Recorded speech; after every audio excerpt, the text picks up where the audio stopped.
What's up, Open Floor Globe? I'm your host, Michael the Pod Pina, and I'm joined on the other line by my good friend, Sports Illustrated staff writer, the Paolo Gucci of the podcast world, Rohan Nadkarni. Rohan, how was your weekend? It was great, Mike. Just continuing to enjoy my time in South Florida. The hats are barely fitting these days because of the humidity. When was the last time you watched a movie that was actively bad and you just said, I'm gonna keep going? I love bad movies. So Same. I don't know the last time. It's probably every other movie I watch is bad, so Okay, I see. Well, I have a recommendation for you then in a movie that I think you'll actually quite enjoy very much. And let me be clear, I think I enjoyed it as well. It's the 2010 film Takers, starring Idris Elba, Paul Walker, Michael Ealy, Hayden Christensen. Putting Hayden Christensen and Paul Walker in the same movie and expecting us to believe that they're different characters and not related was a flex. It also stars two canceled legends in T.I. and Chris Brown. It was very uncomfortable watching them in this movie. Matt Dillon is in it, and Jay Hernandez. What is this film? I have no idea what you're talking about. It's ostensibly a heist movie. Okay. The Takers are a crew of, I think it's 6 of them. T.I. was in jail. It's, of course, he's got one last job for them. They were supposed to lay low for another year, but T.I.'s got one last job. And it involves armored trucks, double crosses, and truly the most phoned-in performances I've ever seen from a group of actors. Like, no one is trying. It's so uncomfortable. It's a good Los Angeles movie. I think you'll also enjoy it as someone who lived in Los Angeles. Just like it's like one of those good, like, we understand the geography of Los Angeles movies. But other than that, it's so absurd. It's so bad. The acting is truly horrendous. And yeah, I watched the whole thing. I don't want us to get too sidetracked from talking basketball, but this is a pseudo movie podcast. Yes. I feel like this is a basketball podcast. It's a Trojan horse for movies. But yes, continue. Exactly. Yeah, I watched Heat last night for like the 7,000th time. That's in my top 5 all time.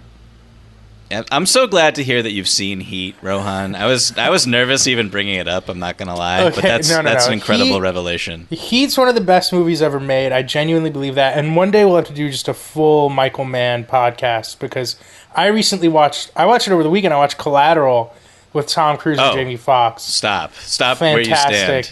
One of the greatest movies of all time. And at one point we'll have to talk about the Miami Vice revival as well, because I think it gets better every year. It's aging gracefully. Haven't seen it in a minute. And yes, my memories of it initially are not fond, but I do want to revisit, because you'll have to do a rewatch. You'll have to do a rewatch. Yes. Okay, so on today's show, we are going to open up the mailbag to discuss the scorching Phoenix Suns, bad teams that might actually make the playoffs, and so much more. But first, a quick reminder for you all to please keep those emails flowing in. openfloormail@gmail.com. That's openfloormail@gmail.com. All right, Rohan. So let's kick things off with a conversation about the Suns, a team that almost won the title last year and is currently riding a 16-game winning streak that most recently saw them beat down the Nets in Brooklyn over the weekend. This team is 17-3 with a showdown against the Golden State Warriors on Tuesday night. And I don't really know. Like, I want to frame this basically at the top just by saying, like, maybe I'm wrong about it, but it doesn't feel like anyone is calling the Suns the best team in the NBA, even though I feel like they have a pretty valid claim for that label. So just before we dive in too deep, just like in your humble opinion, is Phoenix actually the best team in the NBA right now? I think the reason people are stopping short of saying that, and why I'm stopping short of saying it right now, is even though they had that home-heavy schedule to kind of start the year and they were playing bad teams, it's very hard to get past how good Golden State has been, how much they resemble the dominant, team they were in the middle of the last decade. And on top of that, you know that I'm a Chris Paul apologist. I'm, the Chris Paul propaganda, everything. I'm the leader of it. I will push any and all Chris Paul narratives. The Suns don't have Steph. They don't have the top 5, superstar, megastar, transcendent legend type. Okay. And it's not that the Warriors are not built obviously off of, great team success and playing great team basketball and scoring off cuts, etc. The Suns sometimes feel like a team that's a little bit more of a sum of its parts, no glaring hole. It's kind of like a supersized version of what the Hawks were in the playoffs this most recent summer, as opposed to kind of like this typical great regular season team. They, if anything, they feel like a supersized version of the Hawks of, when they were sending 5 players to the All-Star game and the whole team was named Player of the Month, etc. They're kind of caught in between that great regular season team and truly, truly great team. I think because they don't necessarily have that kind of take charge superstar. And for me, I just have a hard time putting them above the Warriors when we know, what the Warriors are capable of. Their record speaks for itself. Their history speaks for itself. And on top of that, they're still waiting for Klay Thompson. So I think I have Golden State 1 and then like Phoenix 1.5. Okay, so a quick look at the numbers here. Mm-hmm. In November, Phoenix is 15-0. The Warriors are 13-1. Warriors have the number 1 offense, the number 1 defense, and the number 1 net rating. Phoenix is second in net rating and defense, and then they drop to 4th in offense. So shame on them for that. I think, look, I don't know if... I think Phoenix is awesome, and I feel like 2 things are true here. I think they deserve a little bit more respect than they've received. Yes. And I think once again, and Phoenix fans listening are going to be really upset, I feel like once again they've caught a lot of lucky breaks on this winning streak. You threw everyone off because, again, if you're watching us on YouTube, Mike's wearing like the Suns orange sweater today. And so I thought he was coming in hot. But he's in fact not. I mean, the Warriors also caught lucky breaks. Please continue. Sure. They have, but you really dig into Phoenix's winning streak and just what they were going up against. And it's like they beat the Nuggets without Jokic. They beat the Mavs twice without Luka. And take those 2 guys off those teams, and those teams are just very bad. Yes. So they caught the Rockets twice. The Rockets have had some weird wins recently, but they're not good. They beat the Pelicans. They beat the Cavs without Mobley. It just hasn't been the most arduous stretch in the world. Here's one thing I'll say, because I think we have seen an element of that. It always happens early in the season when you're trying to separate what's real, what's not real. Is this team good, etc. Phoenix, last year, a big driver of their success was how well they played against quote-unquote bad teams, right? They won those games easily. I will say, I mean, you brought up kind of their net rating, how good they've been in November. They aren't just beating those teams; they're also blowing the doors off those bad teams, and that is often just as good of an indicator of success. As the good teams don't just win; they don't just win against above 500 teams, but they dominate the below 500 teams. That is how you acquire a high net rating, because you're not going to beat the best teams in the league by 10, 15, 20, etc.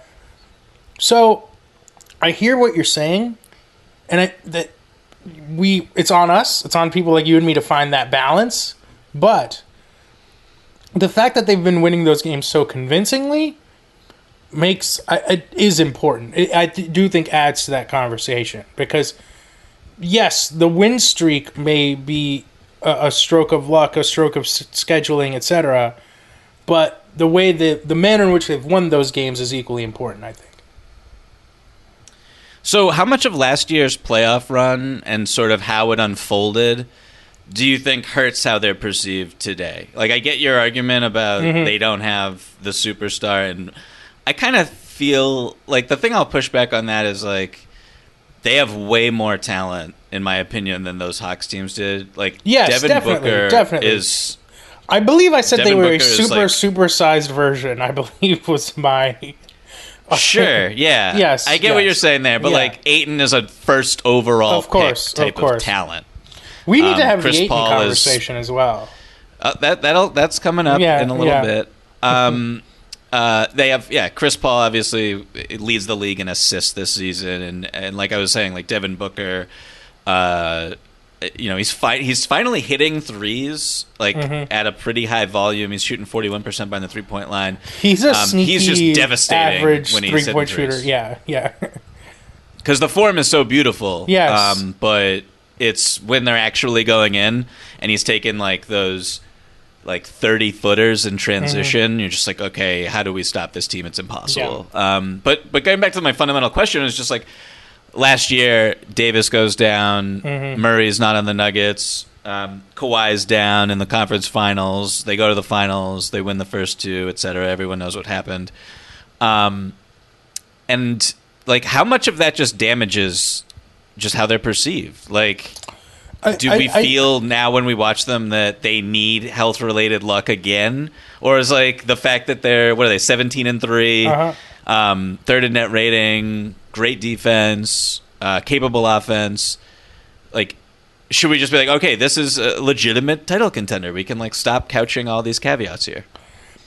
I think that it hurts their perception more. It almost works on a little bit like how it works with the Jazz, where, okay, we've seen them make the finals. I think they're a kind of team where maybe people are just a little bit holding out until the postseason, because obviously regular season success is great, but I think it's more, Mike, where we kind of know what they can do when they have a little bit of the right path, the right breaks, the right bracket. To me, it's less about people are not taking them seriously and more about, we just need to see it in the playoffs. I mean, I think that this matchup with Golden State on Tuesday night is going to be a little bit of a referendum one way or another, whether that's fair for I guess it'll still be November game. Really? You do? Do you really think that? Like, if they blow out the Warriors or they get blown out, will it really change that much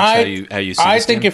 I don't know if it'll change how much but I think the conversation around them is going to be a lot different if they get a big win against Golden State. And I don't think that that's unfair, because we were just been talking about Golden State hasn't had a really tough schedule for its first 10 games. The Phoenix hasn't had a tough schedule. I mean, what else are we going to judge them against if not the best competition, right? I mean, this is the best two teams in the league. Why should we not draw a conclusion, at least start forming ideas based off this game? So I do think it's going to be important for both teams, frankly, to kind of, we've been discussing kind of the narratives around them. I think it's going to be important for both of them to kind of shake those off in this game. Yeah, so my next question, and this is a really interesting one, because a lot of the numbers with this team are pretty similar. Not all of them, and I'm going to get into something that I wrote about last week about this team. But a lot of the numbers are really similar. A lot of the individual numbers are really similar. But is Phoenix better than they were last year? And if so, what are you seeing that kind of leads you to believe that's the case? Or are they just like this steamroller that just knows how to play, similar to like the Bucks defense in years past, where you just roll them out in the regular season, they just do what they do, and they're the Phoenix Suns? Right. I mean, I don't want to step on you. I know that you obviously mentioned in that piece you wrote about them playing faster with Chris Paul. I do think there's an element of Bucksiness to them, and that they're one of those teams that I think has a super high regular season floor, just because Chris Paul teams generally always do. Monty Williams, I don't think, is the type who is. He's not that kind of coach who I think is like constantly planning ahead, or we're going to save this for the playoffs, or etc. Like I mentioned, they are a team that doesn't have many holes. Like all the guys that they trot out in their starting lineup, a lot of their bench players, like everyone's in the right role. It's just hard to exploit them on any given night. Like you have to either have like Giannis or the right scheme or whatever to kind of take advantage. But there's no kind of obvious way to poke at the Suns just because of the high baseline of everyone on the floor. I mean, I think the interesting thing about them, and again, I don't want to step on, to me, is just how well they've played with Frank Kaminsky, how well they played with JaVale McGee. Their bench lineup, their like all five bench lineup has been really good. The Shamet Javon Carter trade was kind of a strange one in the offseason just because I don't think anyone saw it coming. I think he's been fine for them. Like, the bench has played well. Cam Payne, who had obviously the big resurgence and the spotlight on him in the playoffs last year, has, I think, continued to be a solid backup. So I think to me, it's a little bit less about, strategically they've kind of unlocked this, crazy change, and more like they just have really talented guys, up and down the lineup who are not kind of obvious people to pick on. Yeah, I think that's a really good point. This is just a really well constructed team. It's sensical. JaVale McGee's fit in really well, and it makes you wonder if they had him in the finals. Yeah, no, it really does. The on-offs are great, and that's exactly what they needed in the finals, is a big of that size who will impact the rim on both ends of the floor. I wrote this piece about Phoenix's just uptick in pace, dramatic uptick in pace, where they were 24th last season, and they're 4th right now today. And a lot of that is defensively, teams are running on them a little bit more than they did last year. And a lot of it is also just how they're getting into their offense. And you can go read that story on SI.com for kind of the nitty-gritty, granular details about why that is. But I spoke to Kevin Young, who's their associate head coach, the other day. And some of it is them changing how they want to play on offense. And then some of it is just being more familiar with everybody. They flow into their pick and roll a lot quicker off of opponent misses, and they want to push because they feel it alleviates the physical burden that Chris Paul has with opponents really trying to pick him up full court, and we saw that in the playoffs last year. So I think that is one interesting thing to look at with this team, because if they're getting easier buckets and they don't have to grind through their half-court offense, which, by the way, is excellent. They can execute as good as any offense in the league. But if they don't need to, then it's great. Like Devin Booker in the open floor, really running off makes, running off misses. He just gets easier looks, and I think that's a part of the reason why he's shooting 41% from three. I mean, it makes sense also just the youth on their roster for them to play a little bit faster than they did last year. I mean, Chris Paul is obviously one of those. What's the criticism of his entire career? He wants to pound the ball. He wants to be in the half court. But when you have Bridges, Booker, and Ayton, like, you should be running a bit more, I think. Yeah, exactly. So the other thing is that I think is a big improvement from last year. Not a huge improvement, but just like how great they've been in crunch time. They have the highest net rating in the league. They have the best offense in crunch time. Their assist rate is 75%. So they're just like an awesome basketball team. But you brought up Ayton earlier, and I feel like, I don't know if I'm surprised by Ayton's play, and it's like unfair to call it disappointing at all. Yeah. Like he's just he's the same. And I don't think he's been bad, and he obviously was out of the lineup for a little while. Yeah, definitely not bad, but the numbers are like, it's just like the stagnancy and the staleness. And I understand he's just in a role, he's excelling in the role. You watch him when they switch pick and rolls, like he was just beating the Nets to a bloody pulp on switches. They just like catch it. You just catch it in the paint, turn, flip the ball in the basket. And that's what they need out of him. They need him to be that role guy, that high energy defender, etc. But I just wonder, like, this guy, he doesn't sign the contract. And I wonder how, like, they're winning now. So, he's not going to be complaining. But if they were to go into a little bit of a slide, how frustrated DeAndre Ayton would be if at all, and how much of an impact that'll have on them in the regular season and then in the playoffs maybe too. Well, just to add the context, I mean, their lineup stats are shocking because the starting lineup has a flat net rating at 0. Now, it started off pretty bad. Yeah. It started off bad last year as well. It was good in November. I think it had like a net rating of close to 6 in November. But through the whole season right now, in 284 minutes, Paul, Crowder, Booker, Bridges, and Ayton, 0.0 net rating. You take Ayton off and you put in Kaminsky, the net rating's 25. You take Kaminsky off and you put in McGee and the net rating's 25.9. And that's where it gits crazy. And those aren't super small sample size. I mean, Kaminsky was starting there for a bit. Those two lineups with Kaminsky and McGee have played 68 and 67 minutes respectively. And Kaminsky's hurt, we should say, and yes. maybe not going to be back like ever. So that sucks for the Suns. But continue. But yeah, they are. I mean, they've just been a lot better with those guys instead of Ayton for much of the season, and that's been an interesting development. I thought McGee would. I think we both really liked the McGee signing in the offseason because you could see how desperately they needed a backup big toward the end of the playoffs. But I was not expecting. I mean, especially Kaminsky, who was barely playable in the finals. I mean, he had 1 or 2 good stretches. Other games where he didn't see the floor. Other games where he had to be taken out immediately. For them to be playing that well with those guys on the floor, it's really interesting, especially when you consider I still think they should have maxed Ayton just for reasons that frankly go a little bit beyond basketball sometimes. But it was a conversation we were having going into the playoffs, which was Ayton, I think, is the biggest test case for can you get 80% of the production at 10% of the cost, 15, 20% of the cost. Right now, it looks like they might be able to. That's very interesting.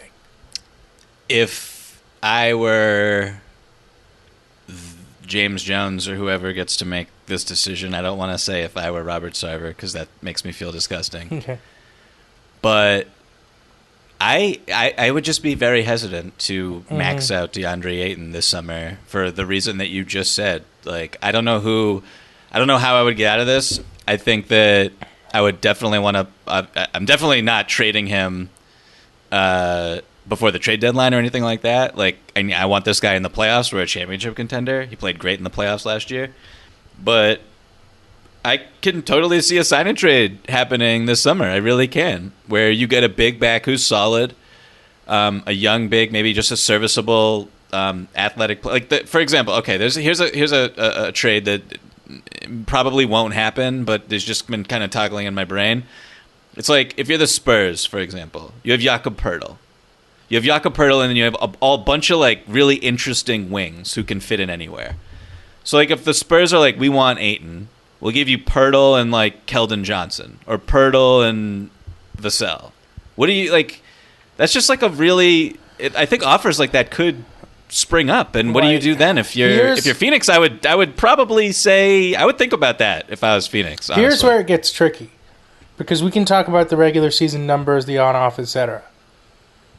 If they feel like they're a title contender, and let's say they have a 3-year window, let's say they feel like they're going to make the finals 2 times in the next 3 years. I'm not saying that they're going to, but let's say they feel like they have a good chance to do that, okay? Sure.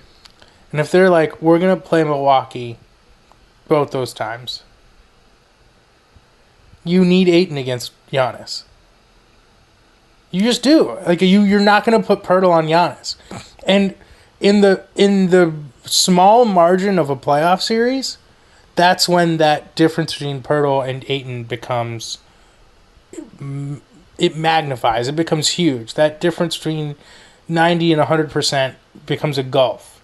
And that's where it becomes really tricky. Because I agree on this macro sense, like they might be able to replace Ayton, but in the wrong matchup in a playoff series, it could end that series for them. It could be the reason they lose. So we could see, not to make too much of one regular season matchup, of course, but it'll be really interesting to see how the Suns look with Ayton on the floor when the Golden State Warriors go small, and just what type of havoc Steph Curry is able to wreak in a situation like that. So that's just going to be interesting. And if I were the Suns also, I would not be worried about what's going on in the Eastern Conference. There's teams in the West I think I need to worry about as I build my team. And then even that, I mean, you have Ayton for Anthony Davis and Nikola Jokic. I mean, Jokic just said Ayton's my toughest matchup. Sure. He has a lot of value in the West as well. The Warriors thing is going to be very interesting because will Monty Williams have the stomach to take Ayton off the floor? Because, I mean, they have a small lineup that I don't think played very well last year, and I don't think they've used it much, if at all, this year. But you put Crowder in at center and you slide Cam Johnson into the lineup as well. On paper, that's a lineup that I think could match up against small Golden State. But, you know, they could... we might see that Tuesday night. Yeah. Hopefully we do. It'll be fun. And I believe they have a roster spot open. I'd like to see them bring in one more wing. I don't know if they can somehow get a buyout guy. I know that they were kind of a Thad Young rumor there for a little while. But just for that Golden State matchup, I think they're going to need one more perimeter player in case Cam Johnson's getting picked on, etc. Although I think he acquitted himself well in the playoffs. But they could use one more wing for that Golden State matchup. Yes. Okay, so that was a fun Suns conversation. Everyone, make sure you watch that Tuesday night matchup against the Warriors. That's going to be very, very enjoyable. Can we do an NBA League Pass watch party for that, Mike? I've never done it before, and I don't know what it even means. At some point in our life, we can do something like that. You're hitting me up with very short notice on this particular. Oh, no, I thought we were at that level, and I guess you didn't think we were yet. That's cool. That's fine. So, before we get into our listener emails, I wanted to introduce a special segment into the show. I think we're calling it the Rip City Report, possibly the Blazer Minute. It's in honor of our producer, Shelby, who is a massive Portland Trailblazers fan. Sends us text in the middle of the night regarding the Blazers. And so instead of Rohan and I talking about Portland here and there on this show, we're just going to have either in every episode or in this episode alone, based on how this goes. Shelby's just going to talk about Portland for about a minute. So Shelby, the floor is yours. Say what you want about your favorite team. Well, right now, I mean, obviously things aren't looking good. They're winless on the road. The one against the Rockets does not count, obviously. Wait, is that true? They're winless? I don't mean to interrupt your segment here, Shelby, but I did not know Portland was winless on the road. Their only win coming against Houston. Alleged win. That's terrible. Okay, continue. I'm sorry. You know, like, I think they're like 500 right now, maybe like one game under 500, which not bad, but you can't like take all the credit and say, hey, we look how many games at home we've won in a row when like you got to win some games on the road in the playoffs. No, would you agree? I think that's still how it works. That's true. That's true. It's important come playoff time. That's very true. Okay, A quick question for you, Shelby. I'm going to tee you up here. Mm-hmm. Damian Lillard obviously started slow. Damian Lillard looks great. He was being a Wayne grow. Great reference. What are you thinking about Dame right now? And what are your general thoughts about the possibility of Damian Lillard getting traded from this team? I never thought it was a possibility. It's not the team to do something like that. He's not the guy to be put into a situation like that. What would you like them to do? Because I know there's all this, they're kind of stuck in the middle here a little bit, and we feel like we know what their ceiling is. Right now, they can't win on the road. I know that you like to point out to us that Tony Snell won't shoot any two-pointers. What would you like them to do with the roster right now? Because they seem to be stuck a little bit. Maybe play, they got Ben McLemore. Why not put him in? I mean, isn't he not a better three-point shooter than Tony Snell? No, I mean, I love this take. Yeah. Snell seems like a real Mario Hezonja signing to me. No? An Anthony Tolliver-esque signing. Like, what are we? We're just tossing bodies in there now? What? Put in Chauncey. I mean, nobody wanted him as head coach. At some point. Okay. Okay. Oh, man. I'm trying to compose myself. Shelby, that was great. We're going to definitely have to do this at least once a week. So save those takes, button them up. They're all terrific. Put in Chauncey.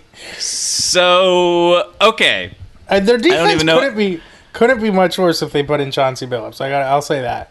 Well, point. You don't need when you're like it's a 4 or 5 point game. There's like a minute 30 left, and Dame takes like a 35-footer with like 18 seconds left on the shot clock and misses. Then you have to play defense, and you're not going to. Now that you've given up 4 points, now you've got 40 seconds left. The lead is 9. Now you're in scramble mode. You could have just relaxed and taken your time, gotten it down low, settled for let me. You know how the NFL is a get-back coach? Yeah.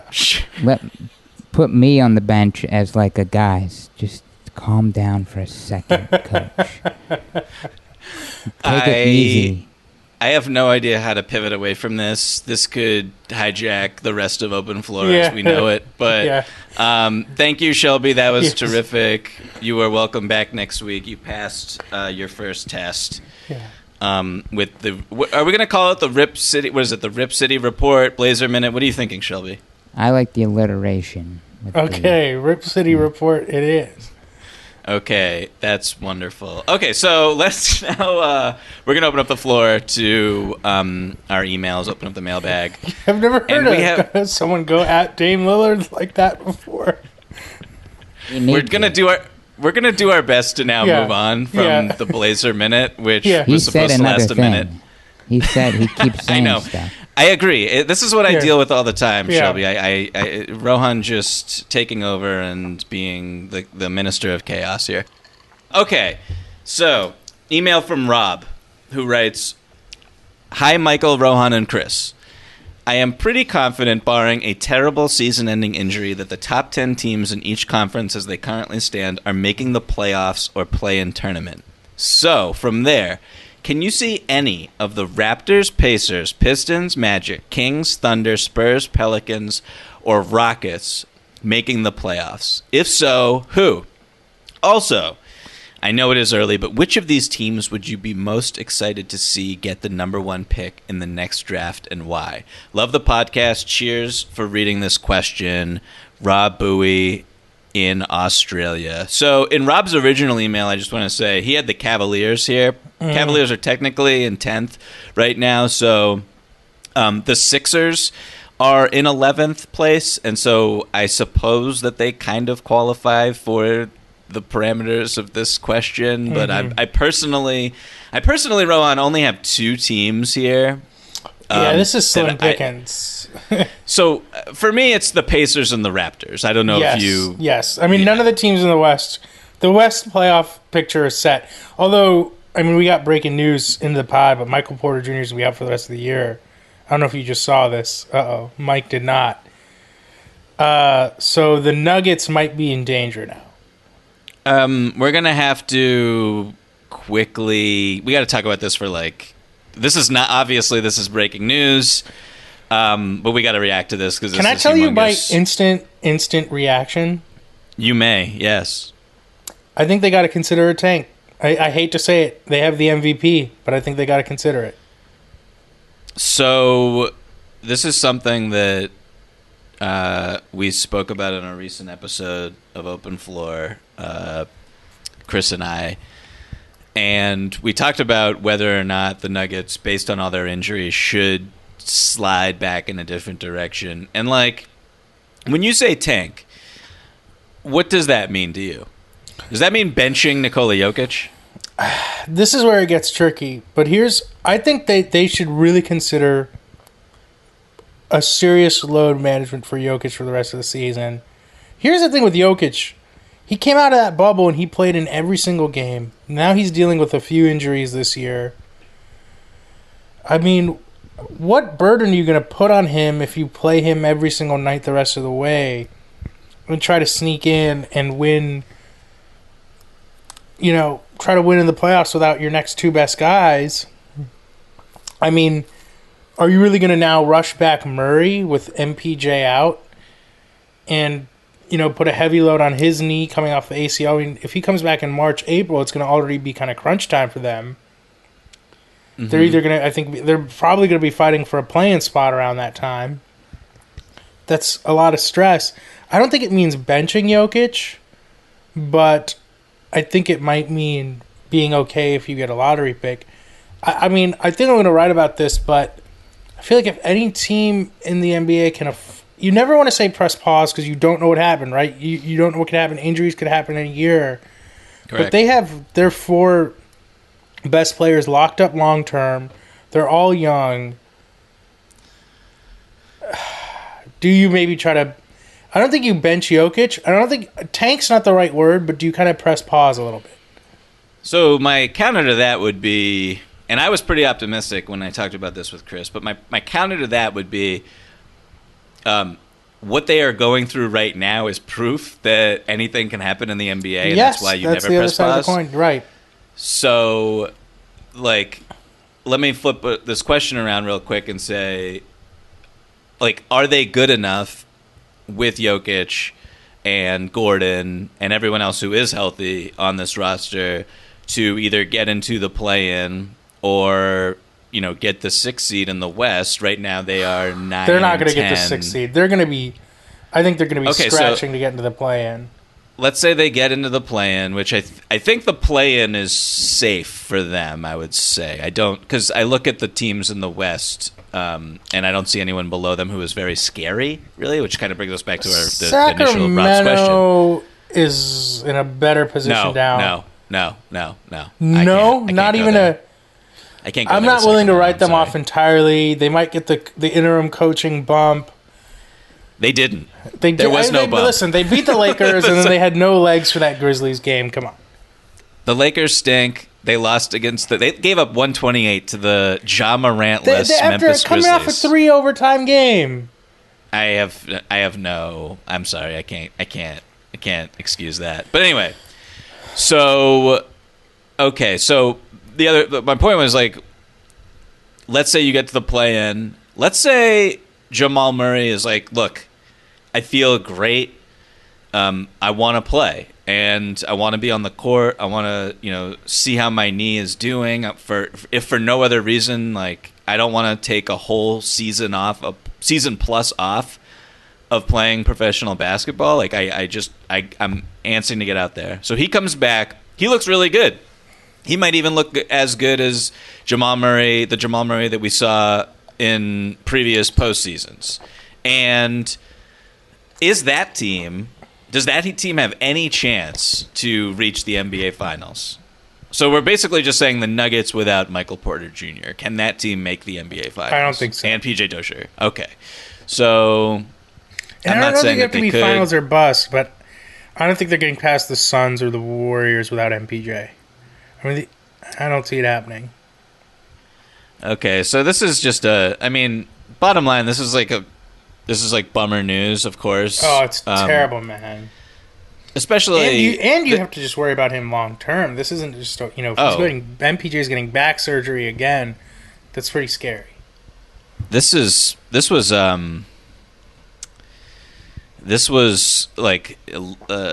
angle here that's given in these tweets from our NBA newsbreakers. It's one of them is I'm quoting Shams' tweet. Tough blow, but with Porter's 5-year extension kicking in next season, he and the Nuggets take a big picture approach to his health. And that's a positive spin on this. And the way I see it is that this could be... this is not his first rodeo with a back injury. This is very serious, very... if you're the Nuggets, and I don't want to rehash this too much, but I just they got a little bit of financial protection on this contract. It's a max, but they've got financial protection because of his previous health issues. But, like, why wouldn't you just go into this season, and it's not like I'm second-guessing this, because I thought it at the time, why wouldn't you just go into this season and let him hit restricted free agency? Like, let him play one more year, and if this were to that's just, I'm just looking at it from the team's perspective, and maybe that's very cutthroat of me, but why would you extend him off of what you've seen from him so far, knowing the health stuff? Can you answer that for me? I just think it's very difficult in a pure asset culture. I think that's maybe the decision you make. But when you have to deal, I think, with the dynamics of you want MPJ to feel like he has the faith of the organization. You don't want him to go into this season when you're contending for a title worrying about his contract and, maybe gunning for more shots than he would if he didn't have the security and all those things, right? I think that you have to... it's the same conversation we had with Ayton, but I don't think it's as simple as we'll just give him the max the next summer, but I think you also have to keep in mind how will it affect the dynamics of the team we have this year. And I do still think he is someone who ultimately, if you need to move off his contract, I think it will be doable. I don't think that this is a death sentence for his career or anything like that. I know what you're saying. I think that those are risks you take with the team dynamic, which sometimes manifest themselves in bad ways when you're trying to compete for a title, and maybe they just didn't want to take that risk. Yeah. Okay. Well, this stinks. I get what you're saying. And in their defense, after he returned from his initial back injury, we haven't seen any evidence of him having back issues, the last 2 years. He's been great. There hasn't been a sense of, this guy, they don't load manage him. They don't keep him out from back-to-backs because of his back, etc. It's not like he came back like a Zion or an Embiid and it was still kind of this constant conversation. The conversation had gone entirely.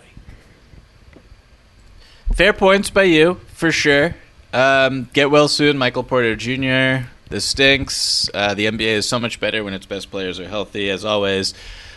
So, real quick, let's try to get back on track with this question here that Rob wrote.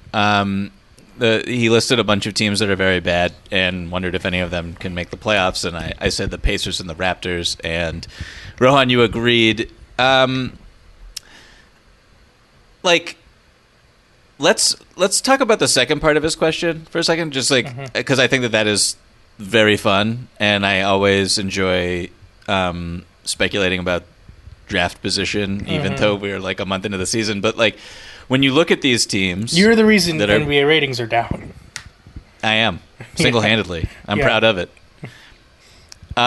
Rob asks, which of those teams that he listed would we be most excited to see get the number one pick? And in this situation, I always root for just what the ripple effects would be in relation to chaos, pure, uncut chaos. And for the purpose of this exercise, I want to include the Sixers, even though they are, probably going to make at least the play-in. You're cheating a little bit. I think it's fair to say. I am, but I'm the host, and so I can do whatever I want. That's how it goes here.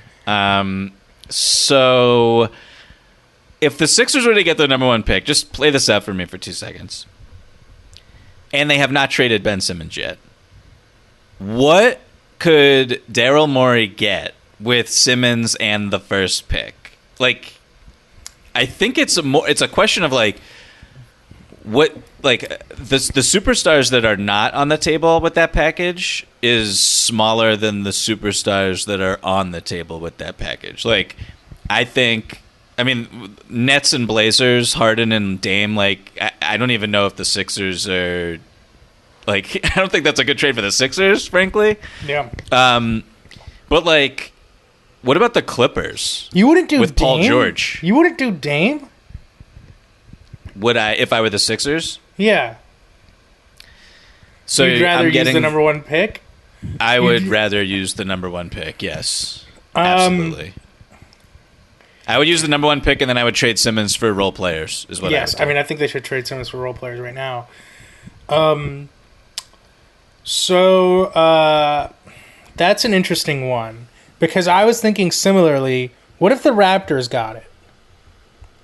Because that's also that is chaos. They have a similar one where it's like you either draft and trade Siakam. What if you package Siakam in the number one pick?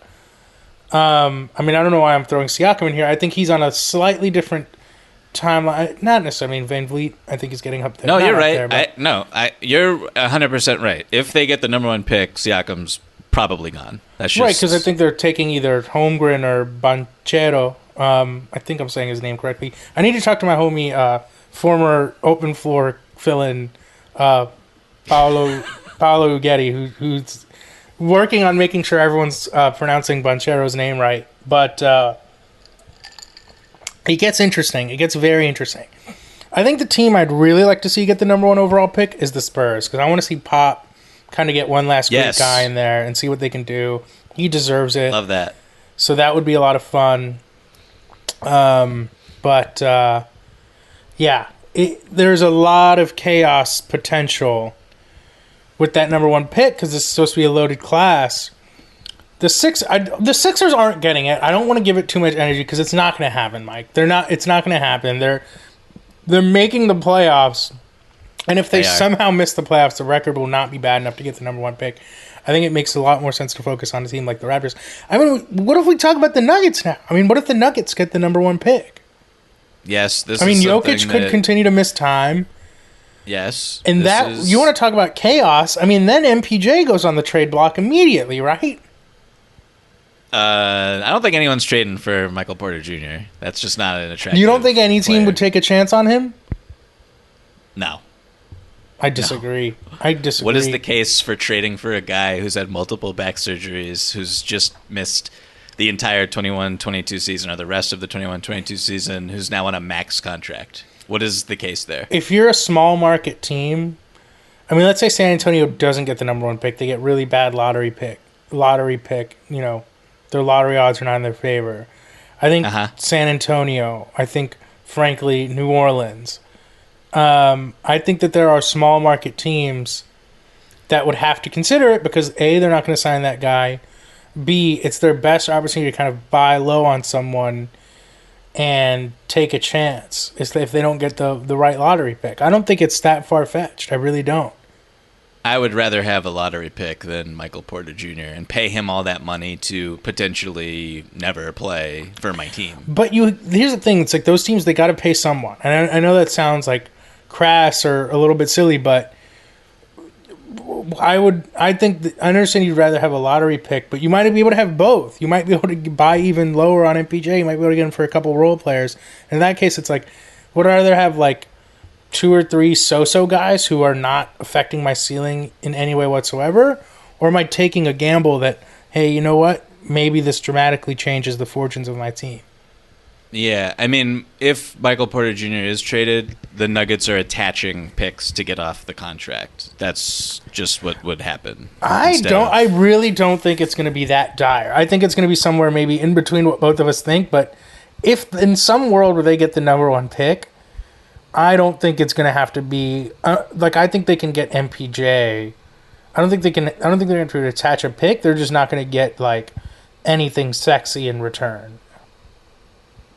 Okay, we will agree to disagree on that one. Okay, Rohan, we got to wrap this up. We have one more question here. I don't even know. I know there's a question in our outline that you really want to answer, and I'm actually going to. I'm sorry. Don't hate me. Again? 2 weeks in a row? We had to do the Schroeder question last week so you could say the Celtics should keep their same starting lineup. We had to do you had to ask me a question. I gave this whole answer, and you were like, actually, the starting lineup should be what it was on night one. The most... Okay. Yep, I'm sorry. I know. Don't hate me. So this question actually came in late last night, and I threw it in the outline, and I don't know if you've seen it.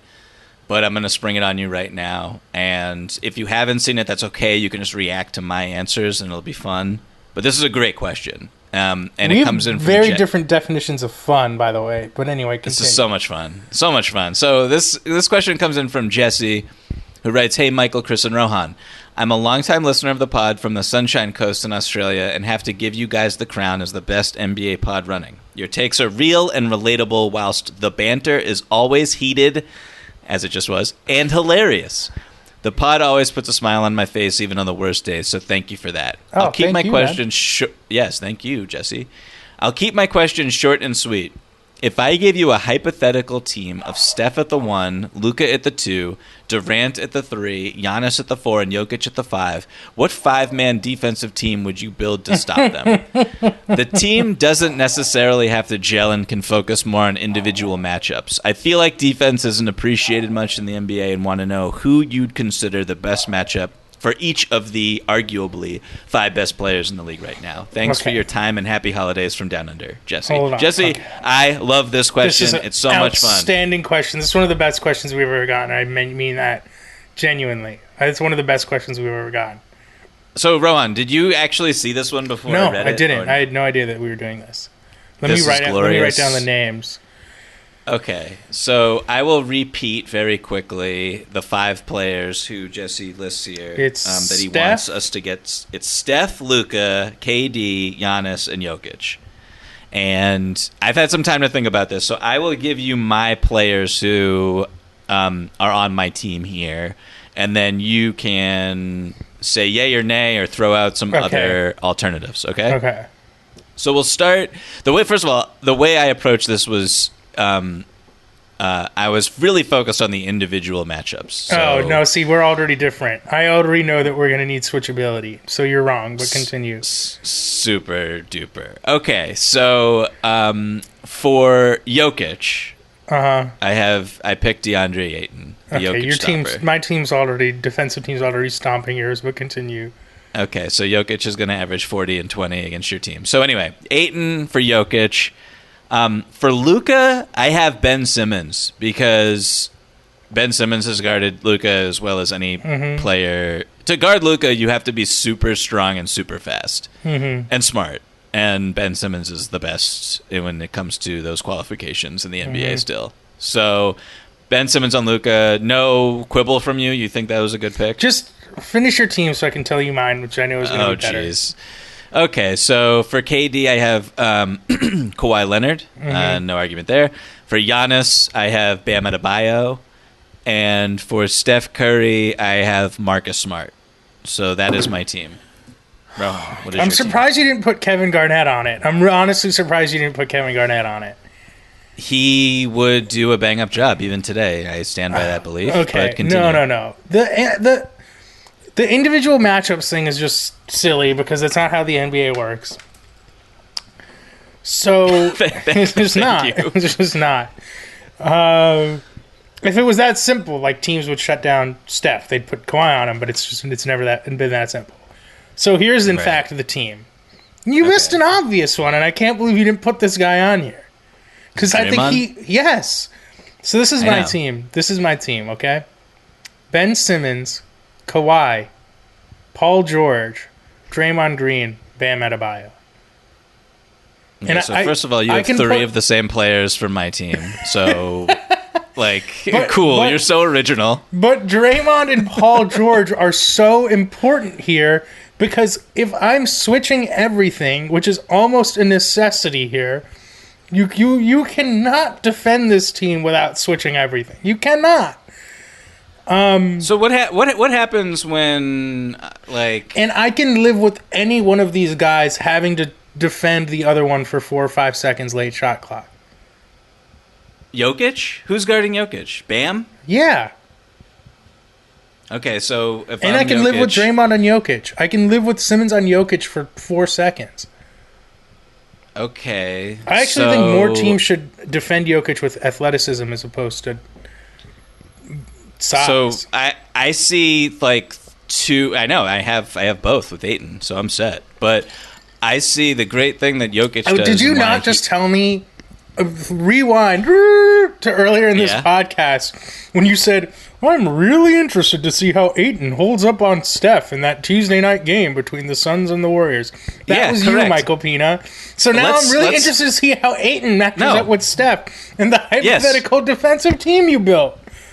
Okay, so let me reread the question because you have clear comprehension issues.